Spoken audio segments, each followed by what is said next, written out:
ஒரு காலத்தில் ஒரு மாணவன் தனது ஆசானிடம் வந்து சொன்னான், ஆசானே, என் மனம் எப்போதும் குழப்பத்திலேயே இருக்கிறது. என்னுடைய அசைவை தடுத்து அமைதியாக இருப்பது எப்படி? ஆசான் கூறினார், நீ இன்னொரு தடவை என்னிடம் வரும்போது ஒரு கண்ணாடி கோப்பையைக் கொண்டு வா.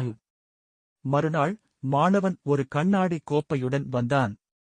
ஆசான் அதை நீரால் நிரப்பச் செய்தார். பின்னர் ஆசான் சொல்லினார், இந்த கோப்பையை எடுத்துக்கொண்டு ஒவ்வொரு அறைக்குள்ளும் சென்று வர வேண்டும்.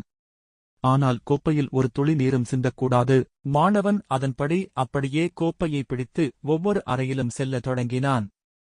தனது கவனத்தை முழுவதும் கோப்பையிலேயே வைத்ததால் அவரது மனதில் எந்த குழப்பமும் இல்லாமல் இருந்தது. மறுநாள் ஆசான் கேட்டார், முடிந்ததா?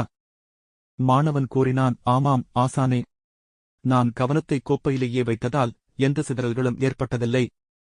ஆசான் சொன்னார், அதே போலவே உங்கள் மனதை கவனமாக காப்பாற்றுங்கள். மனதை எதுவும் சிதறவிடாமல் இருந்தால் அமைதி கற்றுக்கொள்வீர்கள். நன்றி ஆசானே, இதை நிச்சயமாக கடைபிடிப்பேன் என்று மாணவன் கிளம்பினான். மனதின் கவனத்தை ஏதாவது பயனுள்ள ஒன்றில் வைத்தால் அது சிதறாமல் அமைதியாக இருக்கும் என்று கூறி ஆசான் முடித்தார்.